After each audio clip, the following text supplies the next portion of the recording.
Hello guys, welcome back to my channel. मेरा नाम शिवांगी है और आप सबका स्वागत है मेरे चैनल शिवांगी पाठशाला में।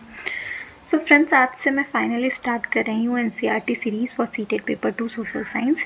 इस सीरीज़ में मैं हिस्ट्री, ज्योग्राफी और पॉलिटी तीनों कवर करूँगी एनसीईआरटी के थ्रू, बिल्कुल डिटेल में, एग्ज़ाम ओरिएंटेड तरीके से। अगर आप सीटेट की प्रिपरेशन कर रहे हैं और आपको फ्री नोट्स, प्रैक्टिस सेट्स और कॉन्सेप्ट क्लैरिटी चाहिए तो प्लीज़ मेरे इस चैनल को लाइक, शेयर एंड सब्सक्राइब करें ताकि आप कोई भी वीडियो मिस ना करें। तो चलिए बिना टाइम वेस्ट किए स्टार्ट करते हैं और इस वीडियो के एंड तक मेरे साथ बने रहें ताकि आपकी कंसेप्ट क्लियर हो और आपको कंप्लीट अंडरस्टैंडिंग मिले। So let's start.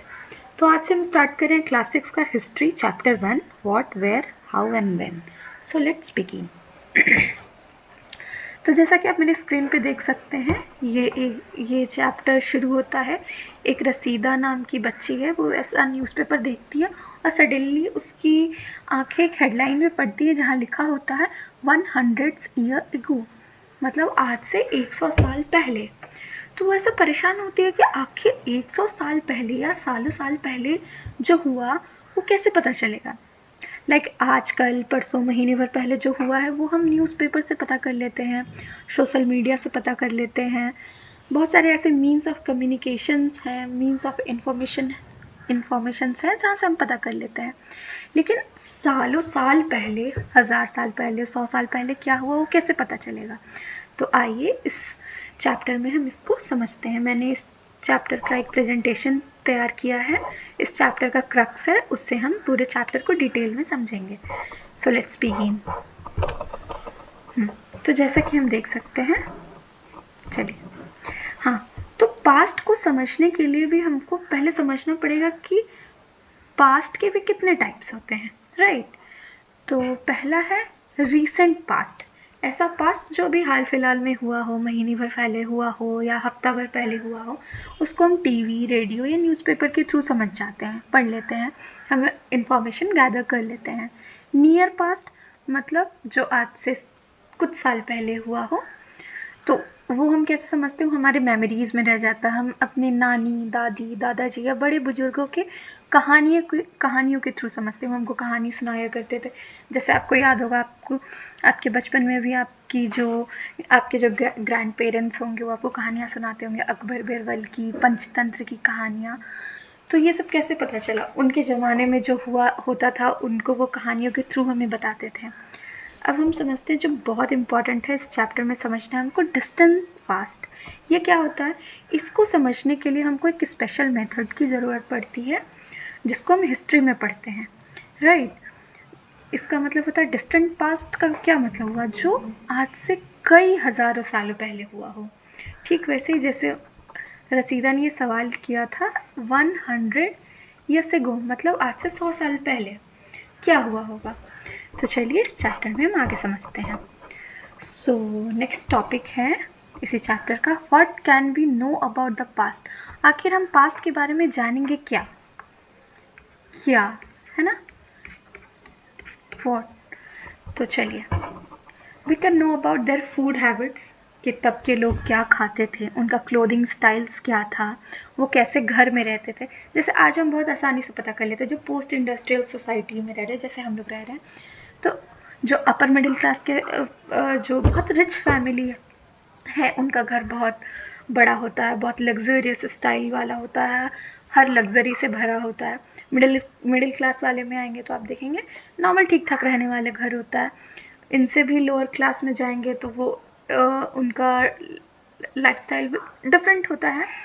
तो इससे पता चलता है कि लोग का क्लास क्या था। तो तब भी इससे पता चलता होगा, जो बहुत राजा महाराजा रहे होंगे वो बहुत अच्छे महलों में रहते होंगे, जो उनसे लोअर क्लास के होंगे उनसे छोटे घरों में रहते होंगे। मोस्ट इम्पॉर्टेंट उनका ऑक्यूपेशन क्या था। ऑक्यूपेशन का क्या मतलब होता है, पेशा, मतलब वो काम क्या करते थे, राइट, उनका काम क्या था।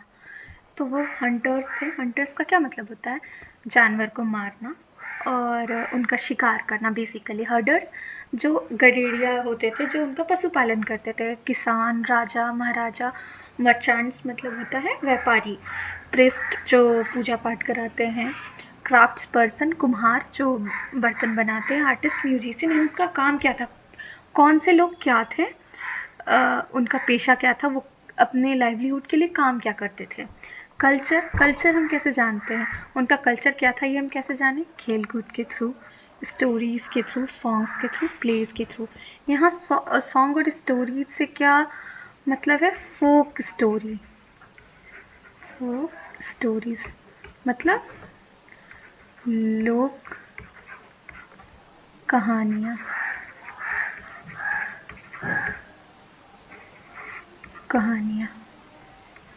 लोक कहानियाँ, लोकगीत। इसका क्या मतलब होता है, जो पुराने ज़माने में या उस ज़माने में जो हुआ करता था उसके कल्चर को हम कहानियों के थ्रू, नाटक के थ्रू, खेल कूद के थ्रू जानेंगे। जैसे आप आगे के चैप्टर्स जब हम क्लास 7 डिस्कस करेंगे या जब इंडस वैली सिविलाइजेशन हम डिस्कस करेंगे तो उसमें हम देखेंगे कि गेम्स के थ्रू बच्चे जो खेलते थे उसके थ्रू कैसे पता चला कि उनका कल्चर क्या रहा होगा। जैसे आज की कंटेम्प्रेरी एग्जाम्पल अगर हम लें तो आजकल के बच्चे वीडियो गेम्स खेलते हैं, इंटरनेट पे गेम खेलते हैं, सॉफ्ट गेम खेलते हैं जो लैपटॉप में होता है। तो क्या पता चलता है कि आज की सोसाइटी बहुत ज़्यादा इंडस्ट्रियलाइजेशन की तरफ है, ग्लोबलाइजेशन की तरफ है, राइट। तो लोग बच्चे वैसे ही गेम खेलते तो पता चलता है कि सोसाइटी एडवांस है। तब के अब से हम कुछ साल पहले भी चले जाएं जब बच्चे मिट्टी के बर्तन से खेला करते थे, इससे पता चलता है कि तब की सोसाइटी में वही प्रिवेलेंट रहा होगा। तो अगर कल्चर को जानने के लिए गेम्स भी बहुत इंपॉर्टेंट रोल प्ले करती है, माइंडसेट को दिखाती कि कैसा माइंडसेट रहा होगा लोगों का। ठीक है, अब आगे बढ़ते हैं, ये बहुत इंपॉर्टेंट है, वेयर डू दे लीव। ये 1000% इम्पॉर्टेंट है, वेरी वेरी इम्पॉर्टेंट। अभी मैं दिखाऊंगी कि इससे प्रीवियस ईयर से क्वेश्चन आए हैं। ठीक है, तो पहले हम समझ लेते हैं। Narmada valley, people lived here hundreds of thousand years ago. यहाँ पे लोग कई सालों पहले रहना शुरू किए और यहाँ के लोग गैदरर्स थे, यानी कि प्लांट्स कलेक्ट करते थे, कंदमूल फल खा के अपना जीवन जी रहे थे। हंटर्स थे, मतलब अपने लाइवलीहुड को सस्टेन करने के लिए लोग जानवर का शिकार करते थे, उनके खाल से अपने आप को ढकते थे, अपने आप को बचाते थे और अपनी भूख मिटाते थे, राइट। अब हम पढ़ते हैं सुलेमान एंड किर्थर हिल्स। ये सारा बहुत इंपॉर्टेंट है, आप लोग इसको नोट कर लीजिएगा या स्क्रीनशॉट ले लीजिएगा। सुलेमान एंड किर्थर हिल्स ये नॉर्थ वेस्ट में है, अभी मैं मैप पे दिखाऊंगी। यहाँ पे फर्स्ट फार्मर्स हुए थे, मतलब सेटल्ड विलेज यहाँ से शुरू हुआ था। ये कब शुरू हुआ, 8000 ईयर्स एगो, आज से। यहाँ के लोग वीट बार्ली का उपजाने लगे। यहाँ के जो लोग थे वो शिप का, गोट का, कैटल का डोमेस्टिकेशन करने लगे, यानी कि पालन पोषण करने लगे, उसको पशुपालन करने लगे। यहाँ पे लोग गांव में रहते थे, अब लोग चरवाहे नहीं थे। गारो हिल्स की बात करें तो यहाँ सबसे, देखिए इससे क्वेश्चन आया, भी मैं आपको दिखाऊंगी 2019 या 20 में ये क्वेश्चन आया है गारो हिल्स से, मैं भी आपको दिखाऊंगी। अर्ली एग्रीकल्चर यहाँ पे डेवलप हुआ, राइस का कल्टीवेशन शुरू हुआ और ये कहाँ लोकेटेड है, नॉर्थ ऑफ विंध्यास में है। ठीक है, इससे भी क्वेश्चन आया है। इंडस रिवर वैली, यहाँ पे फर्स्ट सिटी डेवलप हुआ, ये भी इम्पोर्टेंट है। फर्स्ट सिटी डेवलप हुआ कब, आज से 47 ईयर्स एगो, आज से मतलब 4700 साल पहले। यहाँ के लोग कहाँ पे सिचुएटेड हुए रहे, इंडस एंड उसके ट्रिब्यूटरीज के पास। ट्रिब्यूटरीज का क्या मतलब होता है, जब छोटी छोटी नदियाँ ऐसे मिलके एक बड़े रिवर का फॉर्मेशन करे तो उसको क्या कहते हैं, ट्रिब्यूटरीज कहते हैं। Ganga valley, cities develop 25 years ago, और मैंने इसको बहुत पॉइंट में दिया है ताकि आपको याद करना, की पॉइंट्स में दिया है ताकि आपको याद करना आसान हो, और क्वेश्चन बिल्कुल सीटेट में ऐसे ही पूछा गया है। अभी मैं आपको दिखाऊंगी प्रीवियस ईयर के क्वेश्चन में। ठीक है, तो सिटी यहाँ पे 2500 ईयर्स एगो सेटल हुआ। यहाँ का सबसे इम्पॉर्टेंट रीज़न था मगध, जो आज के प्रेजेंट डे बिहार में है, और यहाँ पे मोस्ट पावरफुल किंगडम इमर्ज्ड हुए। जब हम जनपद पढ़ेंगे तो इसके बारे में हम जानेंगे। और मूवमेंट्स ऑफ, इससे आगे बढ़ने से पहले हम मैप देख लेते हैं एक बार। मैप बहुत इम्पॉर्टेंट है फ्रेंड्स, मैप पे ज़रूर ध्यान दीजिएगा।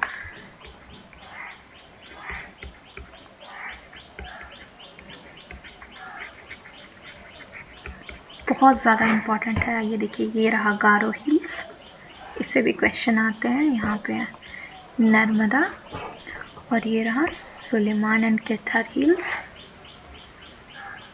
लोग यहाँ से भारत में एंटर भी किए हैं। अभी हम इसको इसी चैप्टर में आगे पढ़ेंगे। ये वाला पार्ट भी बहुत इम्पोर्टेंट है, ठीक है। तो ये सब बहुत इम्पोर्टेंट प्लेस रहा है और इससे बहुत सारे क्वेश्चन सीटेट में आए हैं और हर साल आते हैं। आइए मैं दिखाती हूँ, देखिए कैसा क्वेश्चन आता है। ये क्वेश्चन देखते हैं, क्वेश्चन नंबर 14। क्वेश्चन नंबर 14 देखिए, अभी हमने नर्मदा वैली के बारे में पढ़ा। अब आइए हम यहाँ आंसर देखते हैं। नर्मदा वैली मतलब यहाँ सबसे पहले हंटिंग एंड गैदरिंग शुरू हुआ था। अभी हमने सेम चीज़ यहाँ पढ़ा, देखिए हंटर एंड गैदरर्स। इसलिए मैंने की पॉइंट्स में नोट्स दिया है ताकि आपको याद करना आसान हो, ठीक है। वज्जी हम आगे पढ़ेंगे जब हम जनपद के चैप्टर पढ़ेंगे। तो गारो हिल्स, देखिए अभी गारो हिल्स पढ़ा, तो गारो हिल्स का क्या था, यहाँ पे अर्ली एग्रीकल्चर शुरू हुआ था। सेम मैंने यहाँ नोट्स में डाला है, देखिए अर्ली एग्रीकल्चर शुरू हुआ यहाँ। और ऐसे ही इंडस वैली के बारे में भी दिया हुआ था, गंगा वैली के बारे में। गंगा वैली हमने पढ़ा कि 25 ईयर्स एगो यहाँ पे सिटी इस्टेब्लिश हुआ और Indus valley civilisation first cities था, यानी कि अभी से 4700 ईयर्स एगो यहाँ पे सेटलमेंट हुआ था, राइट। तो देखिए ये क्वेश्चन 2019 का है और ये आया है। अगर आपको और भी क्वेश्चन चाहिए हो, मैं सारे क्वेश्चन यहीं पे अपलोड करूँगी ताकि आपकी हेल्प हो जाए। चलिए हम आगे देखते हैं। मूवमेंट्स ऑफ पीपल, आखिर लोग एक जगह से दूसरी जगह जाना क्यों शुरू किया? What was the reason behind it? तो रीज़न ऑफ ट्रैवल सबसे इम्पॉर्टेंट था। तब लोग सेटल्ड लाइफ नहीं जी रहे थे, तो अपने लाइवलीहुड के तलाश में लोग यहाँ से वहाँ जाते थे। नेचुरल डिजास्टर से बचने के लिए, मतलब फ्लड से बचने के लिए, ड्राउट से बचने के लिए, बहुत भारी वर्षा से बचने के लिए, धूप से बचने के लिए लोग एक जगह से दूसरी जगह जाते थे, गुफाओं में रहते थे। वॉर से बचने के लिए, ट्रेड करने के लिए, जो मर्चेंट्स थे वो कारवंस और शिप्स के थ्रू एक जगह से दूसरी जगह जाते थे व्यापार करने के लिए। रिलीजियस टीचिंग, ये बहुत इंपॉर्टेंट है, आगे हम अशोक के चैप्टर में पढ़ेंगे इसको। लोग अपनी रिलीजियस बातें, एक धर्म की बातें दूसरे धर्म तक पहुंचाने के लिए, या एक धर्म गुरु अपनी बातें, अपने आइडियाज़, अपने थॉट्स शेयर करने के लिए एक जगह से दूसरी जगह जाया करते थे। एडवेंचर के लिए लोग जाते थे।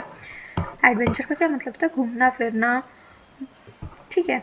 और इसका रिजल्ट क्या हुआ? इसका रिजल्ट ये हुआ कि एक्सचेंज ऑफ आइडियाज़, कल्चर और टेक्नोलॉजी हुआ। अब चलिए जैसे समझते हैं। मान लीजिए जो नर्मदा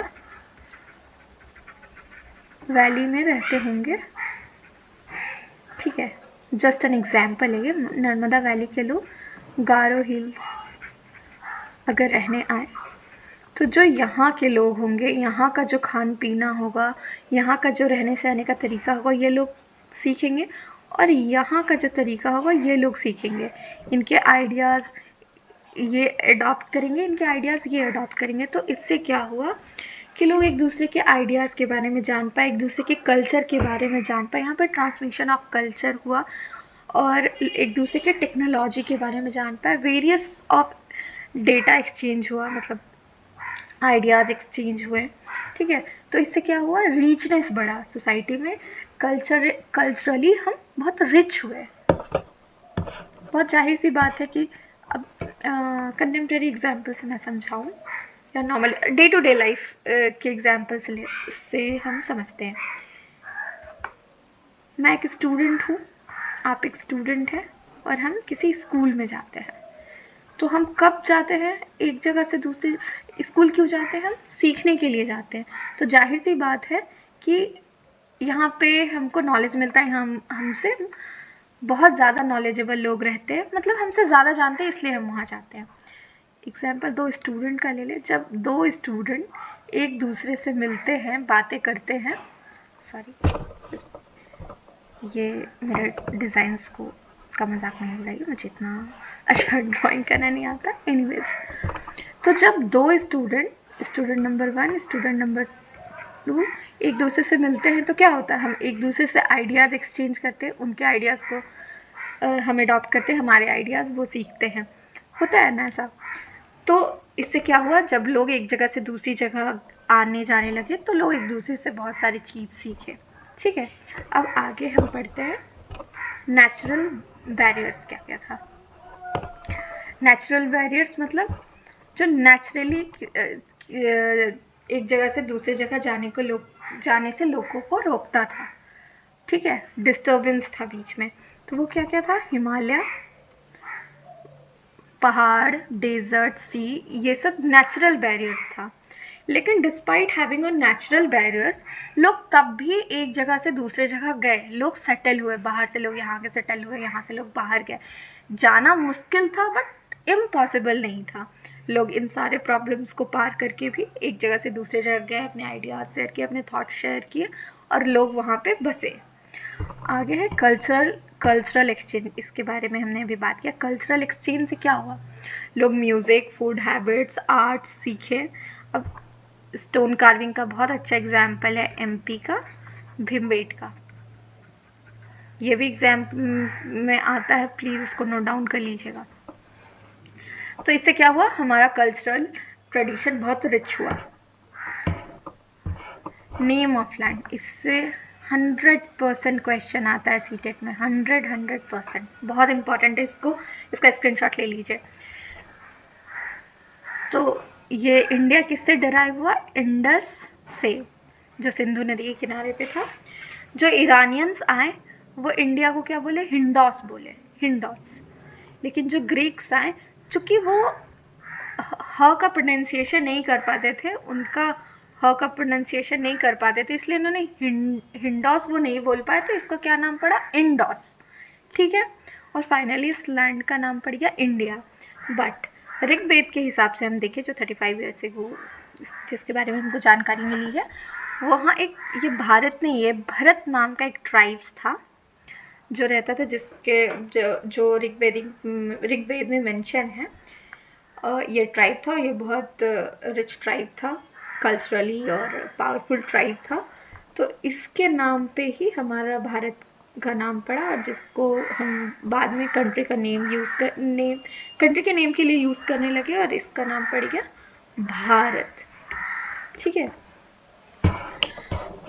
नेक्स्ट टॉपिक देखिए, finding out about our past.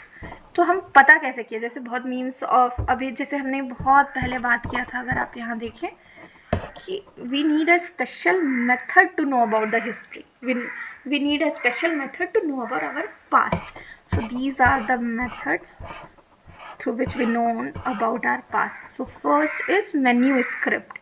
manuscript का क्या मतलब होता है, हाथ से लिखा हुआ। जो मेन्यू का क्या मतलब है, हैंड, जो हाथ से लिखी गई चीज़ें हैं उसको हम मैन्यूस्क्रिप्ट बोलते हैं। और ये किस वर्ड से डिराइव्ड है, तो ये लैटिन वर्ड मनु से डिराइव्ड है, जिसका मतलब होता है हाथ। और ये किस चीज़ पे लिखा जाता था, क्या क्या मटेरियल्स यूज़ होते थे, तो पाम लीव्स यूज होते थे, बर्च बार्क यूज होते थे, हिमालय में, इससे भी क्वेश्चन आया है। टॉपिक क्या हुआ करता था लिखने का, तो रिलीजन था, राजाओं महाराजाओं के लाइफ्स के बारे में लिखा जाता था, तब साइंस और मेडिसिन के बारे में लिखा जाता था, पोएम्स, एपिक्स, प्लेस के बारे में लिखा जाता था। और लैंग्वेज कौन कौन से यूज़ करते थे तब के लोग, संस्कृत यूज़ करते थे, प्राकृत यूज़ करते थे, तमिल यूज़ करते थे। लेकिन इन सब के साथ एक मेजर प्रॉब्लम्स क्या थी, मेजर प्रॉब्लम ये थी कि हम इसको सेव नहीं कर पाए। क्यों, क्योंकि ये पेड़ के बाग से लिखा हुआ था, पत्तों पे लिखा हुआ था, तो इसको क्या हुआ, कीड़ा खा गया, और टाइम के साथ साथ ये चीज़ें ख़त्म हो गई, डिस्ट्रॉयड हो गई। कुछ चीज़ ही बची जिनके बारे में पता चला, बाकी बहुत सारी ऐसी इंफॉर्मेशन है जो डिलीट हो गई, ख़त्म हो गई। अब इंस्क्रिप्शन की बात करें तो इंस्क्रिप्शन क्या होता है, जो स्टोन या मेटल पे लिखा जाता है, और ये मेजरली किंग्स के ऑर्डर, विक्ट्रीज के को मेंशन करने के लिए यूज़ किया जाता था। और ये मैन्यूस्क्रिप्ट से ज़्यादा चलता था, क्योंकि ये स्टोन और मेटल पे लिखा गया था। और इसका बेस्ट एग्जाम्पल है अशोकन इंस्क्रिप्शन। आगे जब हम इसके बारे में पढ़ेंगे तो हम इसके बारे में देखेंगे, डिटेल में पढ़ेंगे आगे। आर्कियोलॉजी क्या होता है, तो जब हम वैसी चीज़ के बारे में खोज करते हैं जो रिमेन्स पास्ट है, ठीक है, मटेरियल रिमेन्स जो है उस चीज़ के बारे में हम जब पता करते हैं, उससे हम हिस्ट्री को कनेक्ट करते हैं, तो उसको हम वो बोलते हैं एक्सकवेशन बोलते हैं, और जो इसकी खोज करते हैं उनको आर्कियोलॉजिस्ट बोलते हैं। तो इसमें क्या क्या होता है, बिल्डिंग्स होती हैं, टूल्स होती है, वेपन्स होती हैं, पॉट्स, कॉइन्स, ऑर्नामेंट्स। इसके थ्रू पता चलता है कि ये किस टाइम का था, उनका टाइम पीरियड हम पता करते हैं, टाइम पीरियड पता करते हैं, किस किंग्स के टाइम ये यूज़ हुआ, कौन सी डायनेस्टी थी। इससे ही तो हमको पता चला है कि अब इतने सारे जो हमने डायनेस्टीज फाइंड आउट किए हैं, इतना सब कुछ हिस्ट्री के बारे में पता चला, तो आर्कियोलॉजिस्ट का मेन रोल रहा है हमें हिस्ट्री जानने में। आर्कियोलॉजिस्ट का काम क्या होता है, डिग अर्थ, एक्सकवेशन करते हैं, खुदाई करते हैं, और क्या क्या मटेरियल मिला है, स्टोन मिला है, बोन मिला है, मेटल मिला है, क्ले मिला। देखिए बोन से क्वेश्चन है, बोन के बारे में कैसे पता चला कि कौन सा मेल का है, कौन सा फीमेल का है। तो जिनका पेल्विक बोन्स ब्रॉड रहता है, ब्रॉड, वो फीमेल होती। अभी मैं एक क्वेश्चन दिखाऊंगी जो प्रीवियस ईयर में इससे आया है, ठीक है। कैसे पता चलता है, क्योंकि ब्रॉड होता है, क्योंकि औरत प्रेग्नेंट होती है, प्रेगनेंसी की वजह से उनका जो पेल्विक बोन्स होता है वो ब्रॉड होता है, और जब एक्सकवेशन हुआ तो पता चला जो बोन्स के पेल्विक बोन्स ब्रॉड थे, मतलब वो फीमेल्स की है, फीमेल्स की वो है, स्केलेटन है, और जिनका नॉर्मल है मेल का है। आइए इसका एक क्वेश्चन मैं दिखाती हूँ आपको। हड़प्पन से, हाँ देखिए ये रहा ये क्वेश्चन है ना। Megalithic burial had remain of two skeleton, an appropriate way of figuring out female skeleton from among the two would be look at. तो कैसे पता चलेगा, बोन स्ट्रक्चर से, ऑर्नामेंट्स ऑफ स्केलेटन से, साइज ऑफ स्केलेटन से, या utensil for cooking food found with the skeletons. तो हमको किससे पता चलेगा, बोन स्ट्रक्चर से, राइट, कि उनका स्ट्रक्चर कैसा है। तो ये मेजर रीज़न है इसके पीछे रीज़न यही है। स्पेशल फाउंडिंग क्या मिला, बोन्स मिला, बोन्स से क्या पता चला, उनके फूड हैबिट्स कैसे थे, बॉन्ड सीड मिला जिससे ये पता चलता है कि लोग फार्मिंग करते थे, क्रॉपिंग करते थे, क्लोथ मिला। लेकिन इसके बारे में बहुत ज़्यादा इन्फॉर्मेशन नहीं है, क्योंकि कपड़े जल्दी डिके हो जाते हैं, ख़त्म हो जाते हैं, ख़राब हो जाते हैं। अब हिस्टोरियंस किसको कहते हैं, हिस्टोरियंस वो होते हैं जो पास्ट की चीज़ यूज़ करके एज अ सोर्सेस हमें इंफॉर्मेशन देते हैं, और इसमें क्या क्या इंक्लूड रहता है, manuscript, inscription, archaeological remains, one past और मेनी। हाँ ये बहुत इंपॉर्टेंट है, पास्ट। आप जब एनसीईआरटी पढ़ेंगे तो वहाँ देखेंगे मेंशन है पास्ट, राइट, पास्ट मतलब मेनी, बहुत नॉर्मल है, प्लूरल फॉर्म में, मतलब बहुत पास्ट रहा होगा। लेकिन यहाँ पे इसका क्या मतलब है, past differs from a different people, किसी के लिए उनका पास्ट कुछ और होगा, मेरे लिए मेरा पास्ट कुछ और होगा। बट यहाँ पे क्या मतलब है, मतलब यहाँ पे किंग्स वर्सेस फार्मर्स, जो किंग्स रहे होंगे उनका पास्ट बिल्कुल डिफरेंट होगा फार्मर से। क्यों, क्योंकि उनको लग्जरी स्टाइल मिला, उनको लग्जरी लाइफ स्टाइल मिला, वो बहुत प्रिविलेज्ड थे। बट जो फार्मर्स थे वो प्रिविलेज्ड नहीं थे, उनके लिए उनका पास्ट बहुत डिफरेंट होगा। Merchants versus craft person also varies by region, हर रीजन के अलग हिस्ट्री से। लाइक हम एग्जाम्पल लेते हैं, जैसे बिहार का हिस्ट्री अलग होगा झारखंड से, छत्तीसगढ़ से, आसाम का हिस्ट्री अलग होगा मध्य प्रदेश से, मध्य प्रदेश का हिस्ट्री अलग होगा अरुणाचल प्रदेश से, राइट। तो ऐसे इसीलिए यहाँ पे पास्ट मेंशन किया गया है कि हर एरिया का, हर राजा का, हर कम्युनिटी का डिफरेंट पास्ट है। Like for example Andaman people, जो अंडमान निकोबार में जो लोग रहते हैं वो हंटिंग फिशिंग करते हैं, बट जो सिटी में लोग रहते हैं वो डिपेंड्स ऑन मार्केट, हम मार्केट के ऊपर डिपेंड है रिसोर्सेज के लिए, राइट। तो therefore our past plural form में मेंशन किया गया है, आवर पास्ट किया गया है, क्योंकि हर लोग के लिए पास्ट अलग है, हर स्टेट के लिए पास्ट अलग है। आगे बात करें लिमिटेशन ऑफ हिस्ट्री, हिस्ट्री के भी कुछ डिसएडवांटेज हैं, कुछ लिमिटेशन है।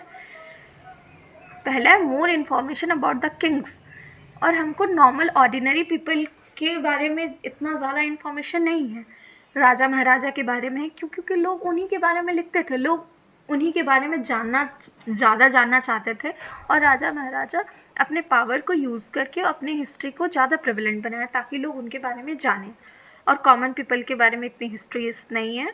Archaeology help but still incomplete. Archaeology हमको हेल्प करती है इन सब चीज़ को समझने में, बट पूरे तरीके से नहीं। इससे क्वेश्चन आया है, ये देखिए, ये ध्यान से समझिए। कैलेंडर सिस्टम कैसे शुरू हुआ? जीसस क्राइस्ट के बर्थ से शुरू हुआ। ये कुछ टर्म है। बीसी का मतलब होता है before Christ, AD anno Domini, BC before common era, C common era, BP before present. इससे क्वेश्चन आया है बीसी से और एडी से। इसको आप नोट कर लीजिएगा, सीटेट में इसे क्वेश्चन आया है। मैं अभी तो ये क्वेश्चन लेके नहीं आई हूँ, पर मेरे पास है ये क्वेश्चन, मैं यहाँ पे मेंशन कर दूँगी। और किसी को भी और भी क्वेश्चन चाहिए होगा लास्ट 4-5 ईयर्स के, तो मैं यहाँ पे अपलोड करूँगी। Thank you for watching. अगर आप बताइएगा आपको कैसा लगा मेरा लेक्चर, और कोई भी क्वेश्चन हो, कोई भी डाउट हो तो नीचे कमेंट सेक्शन में लिखें, मैं डाउट आपके क्लियर करूँगी। और भी कुछ हेल्प चाहिए होगा सीटेट से रिलेटेड, या कोई भी बच्चे जो एनसीईआरटी पढ़ रहे हैं, क्लास 6 के बच्चे, उनको भी कुछ प्रॉब्लम हो या इन्फॉर्मेशन चाहिए होगा तो मुझे बताइएगा। Thank you so much.